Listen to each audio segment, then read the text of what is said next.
I remember peeking down, and I remember seeing like an electric train and a bike, and I was super excited. Nintendo 64. And what did JonBenet get? I think she got a big dollhouse. We both got bikes. We both got bikes. We both got bikes. Hello and welcome to True Crime Rocket Science. If you're someone who celebrates Christmas, wherever you are in the world, Merry Christmas. Christmas is definitely the theme of this episode. It certainly forms the fabric and the background for it, as many know, with the famous JonBenet Ramsey case. Just a disclaimer, this episode isn't to accuse any specific person. It's more to explore the why of this particular crime, and in an area that has probably been touched on here and there, but I'm going to cover it in some detail. If you're new to this channel and you're interested in the JonBenet Ramsey case and other high profile cases, this could be the channel for you. Please subscribe, like, share, leave a comment, and let's get started. So the title of this video is both misleading and it's not. I think the bicycle narrative played a very important role in this case, but I don't think it begins and ends over a bicycle. So I think the bicycle is worth focusing on, but it certainly shouldn't ever be seen in complete isolation. Now, in September, a couple of days before the CBS documentary, remember the one that got sued, or there was a lawsuit against them for $750 million? Well, just before that documentary came out, I published a book called The Craven Silence, which I co-authored with Lisa Wilson. And in that book we covered the Ramsey case, but in particular the bicycle narrative. Now I remember when I researched this case, just being very intimidated by it, just thinking that 20 years after the fact there was little that I felt that I was going to be able to contribute, little meaningful. It was also at that time a case that had plenty of books had already been written about it, perhaps far more so than any other case. And so as I came to the JonBenet Ramsey case quite intimidated. It's also very easy to be overwhelmed by the case. To date there are over 60,000 documents in the discovery. Compare that to the Watts case that's got barely 2,000. If I wasn't completely unfamiliar with the Ramsey case. I'd read about the ransom note and all that sort of thing probably a couple of years before I wrote the book, but I think if there was one aspect that I was quite familiar with, it was Boulder. Boulder had come up quite a lot just because for many years I was a triathlete, still am, and interested in cycling, still am, and some of my heroes at the time, like Lance Armstrong, I wouldn't say he's a hero anymore, but when he was, Boulder came up quite a lot just in the sort of lore of Ironman triathletes and cyclists and so on. That was often the place they would go to train, to training clinics, and it was a place that I thought I might go to one day too, perhaps on the way to the Hawaiian Ironman or something. In any event, I'd heard of Boulder before, and so when I studied this case, that was certainly one aspect I was familiar with. The cycling aspect, the bicycle crowds, the fitness communities, and then of course the bicycle paths. I recently got a facetious comment on YouTube with somebody saying that they just felt it was a ridiculous comment that I'd made, that I felt I knew the lay of the land in terms of in terms of Colorado, because I'd written 3 trilogies on the Ramsey case and around 10 books on the Watts case. Yeah, I guess that can be interpreted a different, couple of different ways. One can say you know the lie of the land by saying that you're just familiar with somewhere else in the world, compared to anywhere else. But yes, I've never been to Colorado, but as we're about to see, part of the research that went into the Craven Silence and the other books meant analyzing things like shadows and temperatures and all that kind of thing. And just one aspect that I studied was the bicycle paths. I wondered how close to the Ramsey home were bicycle paths or bicycle lanes, just out of interest sake. I also had a theory kind of early on that someone may have left the Ramsey residence late at night and left on a bicycle. That was one of the theories that I had.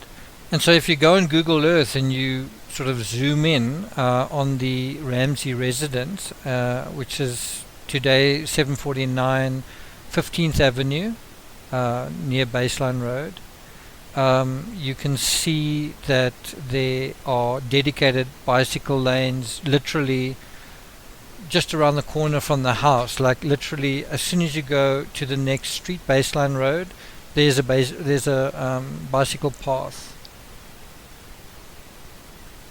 There are also signs indicating bicycle paths, and in some cases there are even signs saying bicycles may use the full lane of a road. So if there's a road and a bicycle's on it, bicycles I guess have right of way. Earlier this year I spent a couple of I wouldn't say weeks because I wasn't there for 2 weeks, but I was almost there for 2 weeks in the Netherlands. I was in Amsterdam and I was also in The Hague and a couple of other places, and I did quite a lot of cycling while I was there, and obviously I saw thousands and thousands of cyclists. And what makes the Netherlands quite interesting is it is quite a flat country and just about everybody cycles.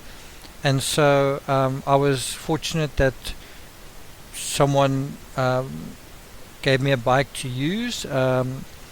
Wasn't the sort of bicycle I was used to back home, but I was grateful for it. It's one of those bicycles where when you pedal backwards it brakes. You don't really have brakes on the handlebars, and there's kind of just one gear as far as I can recall.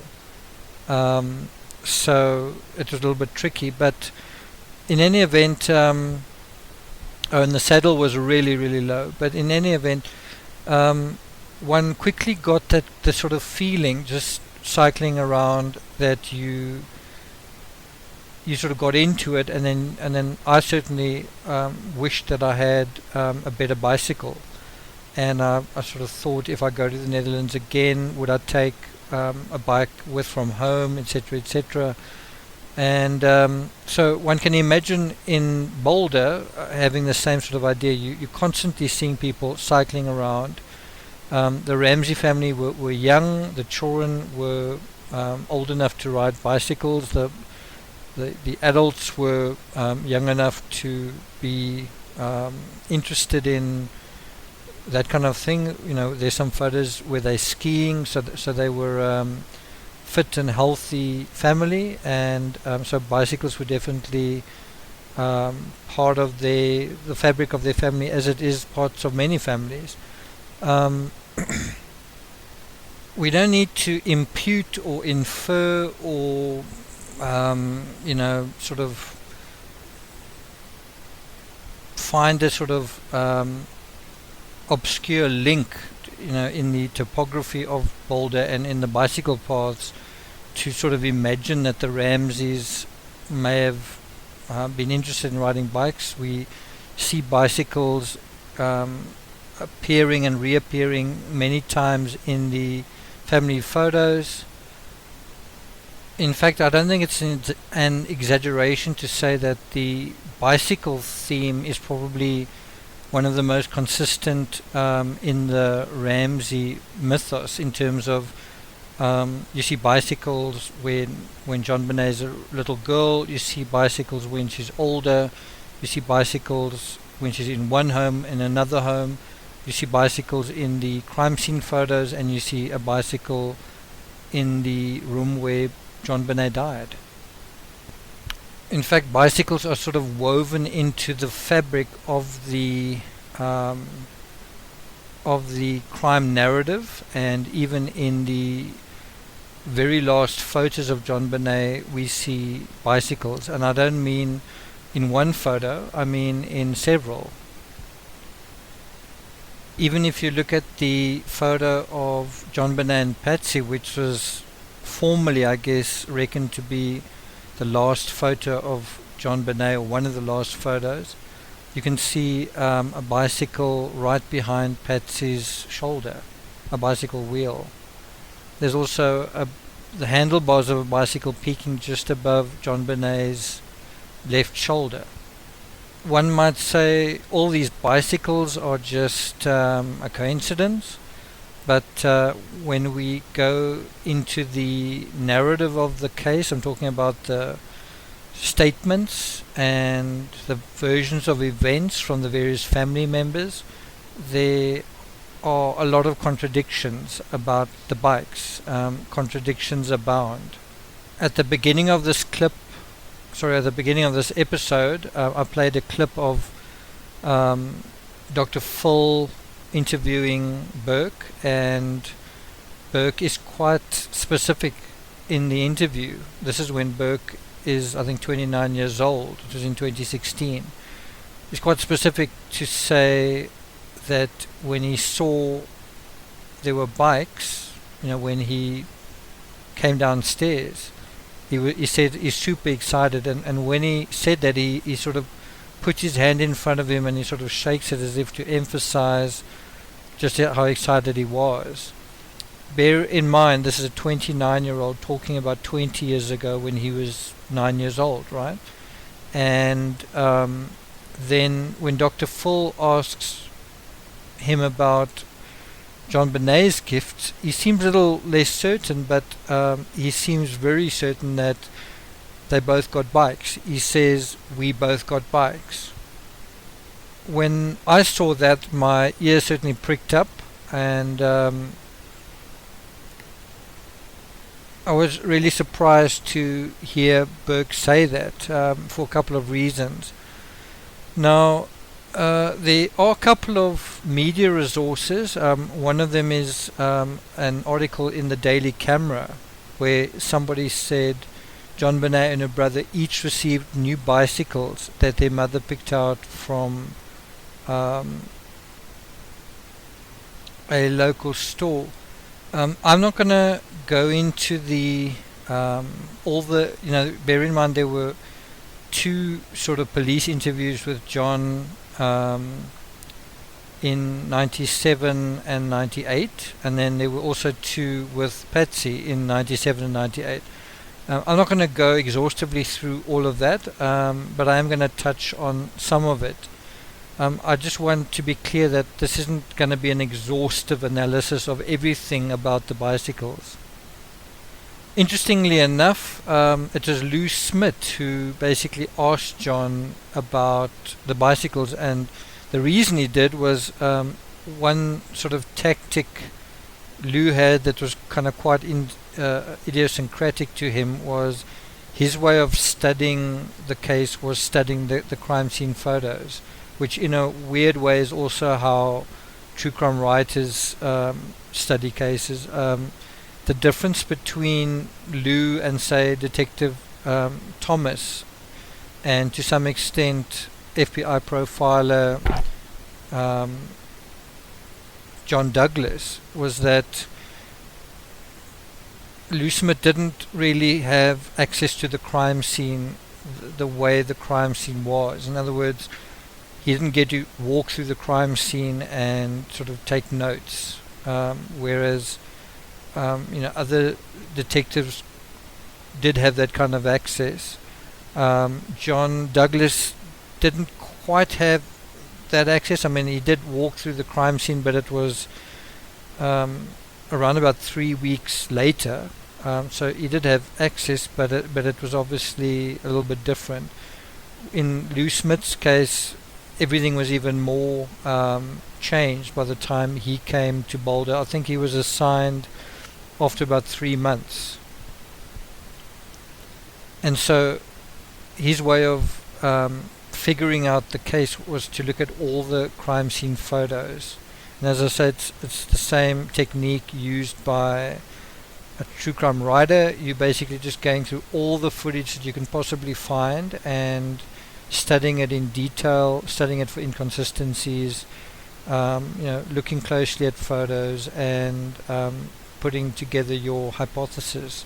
And Lou Smith actually came up with a lot of interesting information based on that not everyone else did. I mean, it was Lou Smith who noticed the Mindhunter book, in John's reading material that nobody else did. And so, in a way, some of what he observed, I think, made John a little bit uncomfortable. But in any event, when Lou Smith asked John about the bicycles, because he said, well, I didn't really see them in any of the photos, which is quite interesting. Smith's exact words were to John were, I've looked at a lot of pictures in regards to this particular case, and I can't remember seeing any bikes. What happened to the bikes? And that in itself is a very interesting statement to make, is that the fact that the detective is specific, saying that, I didn't see any bikes. Now, we don't know whether he's sort of broadly referring to all the photos in the sense that he, the picture of JonBenet in front of the Christmas tree that pretty much everyone has seen. We don't know whether he saw that picture and forgot about it or didn't register, but it doesn't seem like he did see it. And how this came up was John Ramsey was talking about, when Christmas Eve is sort of held, or when they, do their thing. And he basically just said, we'd given JonBenet a bike, and he said we got Patsy a bike. And then he added, we were giving Burke a bike, but not that here. And that's kind of just in itself a very odd statement to make. To say we were going to give Burke a bike, but not that here. I believe that statement from John is accurate. I believe that JonBenet did get a bike. It was kind of a bigger bike. She was now 6 years old, and she'd sort of outgrown her last bike. I think the bike that she got was pretty big. And then Patsy also got a bike. When John says we were giving Burke a bike but not that here, I think what he meant was, it would be Burke's birthday in January. I think on the 22nd of January he'll be 32 years old. He's 32 years old now. He'll be 33 years old this January. But I think that was the plan, was to give Burke a bicycle for his birthday, but not for Christmas. So who knows, maybe Burke's memory is just a little bit faulty, that he doesn't remember getting the bicycle that he eventually did get for his birthday. Who knows? When Detective Smith sort of asks John, what happened to the bikes? I didn't see them. John answers, well, they were in the garage, I guess. And what he's trying to say here, I guess, is that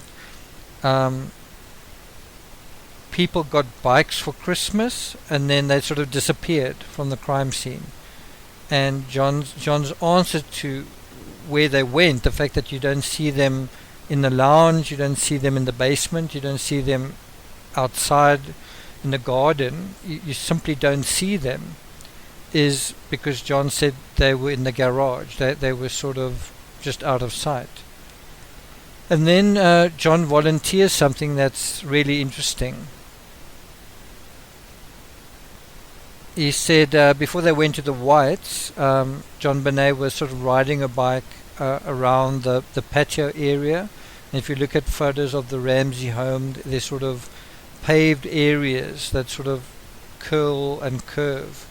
And it's, would be quite ideal for a little child who's maybe not allowed to ride on the road unattended to just sort of ride sort of through the garden, on these paved areas. And then John said after that he's sure that her bicycle went back in the garage. When we go through this version of John Ramsey with Lou Smith, it just feels very clear that they're two bicycles, because what he talks about is that he only remembered going over to Joe's, that's Joe Barnhill, the neighbor, the same man who sort of took over the care of their dog, Shark, I think in the last 2 years of JonBenet's life, that the dog went to Joe. And John said, after Patsy went upstairs, I had her bike in our garage and I got that out and put it by the tree. So it sounds like Patsy's bike was in the garage, in the Ramsey's garage, and JonBenet's bike was at Joe Barnhill's. This in itself is kind of interesting, the fact that it's almost like both bicycles needed to be hidden. And the question is, from who? Were they hidden from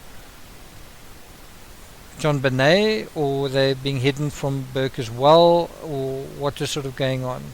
Because it's going to quite a lot of trouble to hide a bicycle at the neighbors. But then some inconsistencies creep in. Later on John says, well, JonBenet got a bike, and then he says, I think Burke got a bike too, and then he says it seems like we had 3 bikes there. But the thing is, when you look at the photos, you don't see 3 bikes, you see 2 bikes. You see a kind of a gold colored bike and you see a green colored bike, and both the bikes that you do see appear to be women's bikes. There's even a version John gives where he sort of seems to talk about there being 4 bicycles. So he basically says, I think Lou Smith is taking John Ramsey through the photos, and Lou Smith, as I say, is very got a detailed knowledge of the photos. He's been studying them. And then John says these tracks in the snow here might have been bicycle tracks. And Lou Smith refers to photograph 101, and John says, right, it wasn't unusual for him to ride through the yard, and that is probably a reference to Burke. I mean, who else could him be? And then Lou Smith said, did you say he had a bicycle that Christmas? So what is happening here is John is talking about bicycle tracks and him, and then Lou asks, did Burke have a bicycle that Christmas? And John sort of stumbles. He says, well, I know I got a bicycle. I think that's what it was. I gave myself a bicycle. And it's a very odd statement to make, because he seems to be saying that he got a John got himself a bicycle, and that somebody else rode it. And I guess he's implying that Burke rode his bicycle. And then Lou says, that Christmas? And then John says, yeah, Patsy got a bicycle, I got a bicycle, JonBenet got a bicycle, and then he says Burke already had one, I'm pretty sure.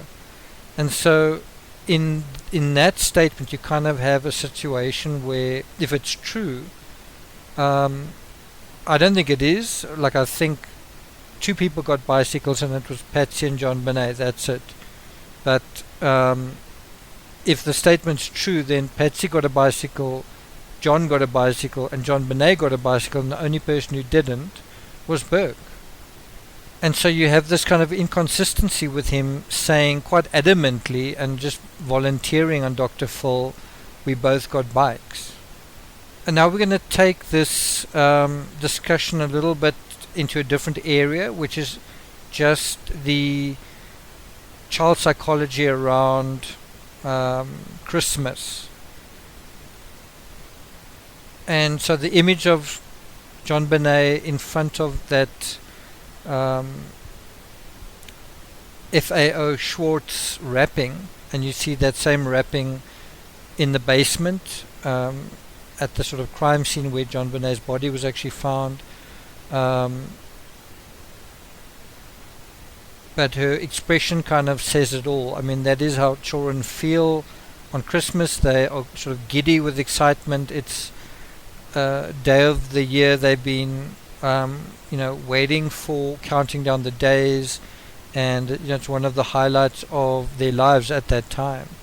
And in a way, children realize the esteem that they have in their parents' eyes by the gifts their parents give them.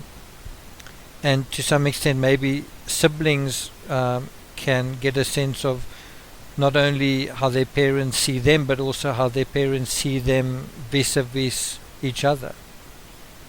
So in this image of Burke and JonBenet, we don't see any bicycles in that particular image.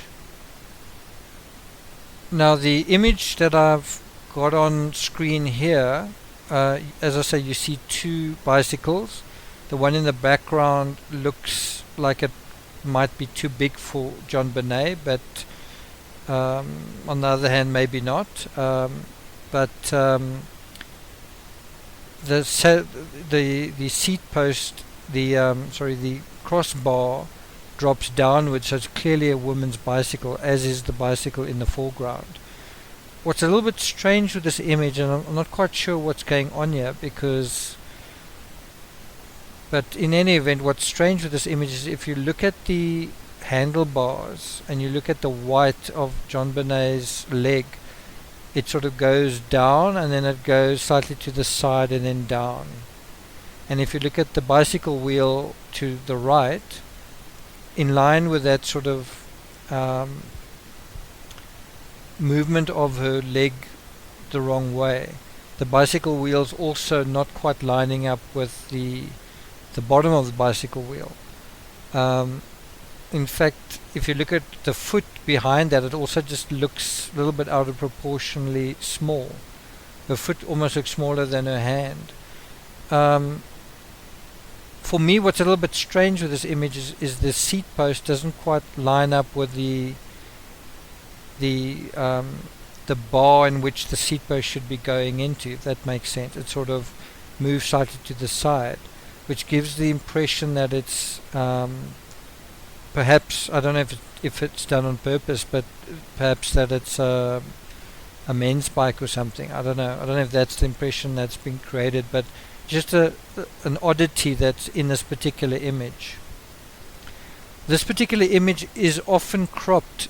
If you've ever seen this picture in the news media or anywhere else, it's often cropped in such a way that you don't really even see the bicycle in the foreground, and the bicycle in the background is also sort of cropped out. What's cropped in is the Christmas tree on the right and the sort of Christmas gifts immediately around JonBenet, but you often have the bicycles cropped out of the image. And you can see something like that in this particular image of Burke, where he's actually got a black eye. He's holding like a baseball mitt, and to be honest, when I first saw this image, I thought it was sort of Burke and JonBenet playing baseball. My impression was she was also wearing a glove of some kind. Maybe she was also playing baseball with Burke. But when you look closer at this image, it's cropped right kind of at the handlebar area, and the handlebars are also not in sharp focus. They're sort of slightly fuzzy, but it actually appears as if JonBenet is actually straddling a bicycle, and she's just taken her right hand off the handlebar and is maybe waving at the camera or something with her left hand, but she's definitely on a bicycle. It's just interesting that the image is cropped so that you can almost not see the handlebars. So it's one of the artifacts of this case that there were torn Christmas presents in the wine cellar next to the body of JonBenet, and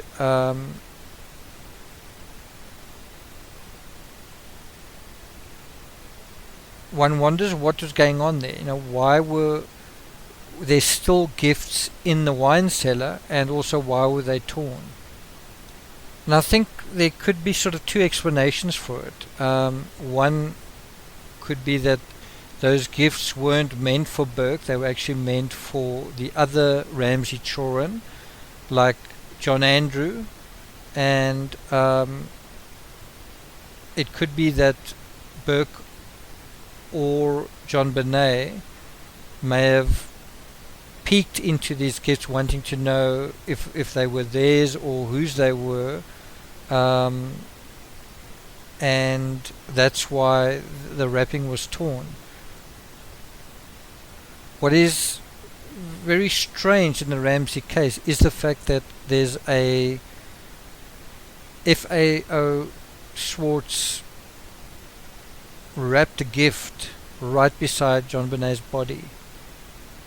And so if you think that Christmas gifts and the dynamics around that are irrelevant, well, right next to the dead body of this child on Christmas is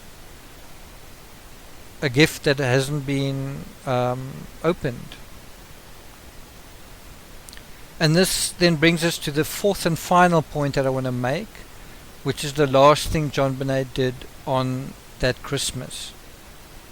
So bear in mind, we've already sketched the context of the bicycle paths, the contradictions about bikes brought up in the various statements, and they come up many times, not only with John but with Patsy as well. And even 20 years later, Burke remembers very clearly how excited he was about the bikes. The third aspect we looked into was Christmas and child psychology. I haven't gone into that in any real detail here, but in any event, when we look at the last thing JonBenet did on Christmas, we've actually already touched on it. John Ramsey tells Lou Smith, JonBenet rode her bike for a moment outside before we went to the Whites, just round the patio.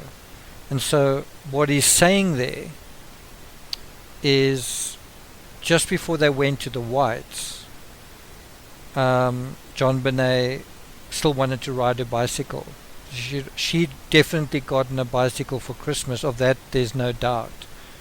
So we know for a fact that she got a bicycle, and she was riding a bicycle till the absolute last moment that day. She was enjoying riding a bicycle kind of in the garden, right?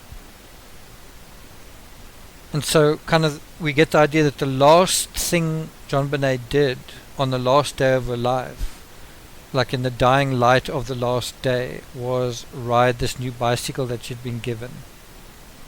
Now it's not clear whether this riding was just JonBenet, or whether Burke was riding with her, or what was going on, but this may be the reason why there were tracks left in the snow of the lawn. On the other hand, a 6-year-old riding a new bike, one that was slightly big, it's not clear whether she would have gone off the patio and ridden on sort of snow and an unstable surface, would she have been strong enough to do that? So JonBenet likely didn't leave those tracks on the garden, somebody else did. And then another interesting aspect is Lou Smith sort of still wanted to know, okay, well look, I haven't seen any bicycles in the photos, so what happened to them? Like, where are they now? And John's answer was that they actually gave JonBenet's bike away. But they didn't give Patsy's bike away. And nothing was said about Burke's bike, interestingly enough. But if you think about that, why might they give JonBenet's bike away? Like, why would they maybe feel that they wanted to give JonBenet's bike away? Bear in mind, if after JonBenet's death,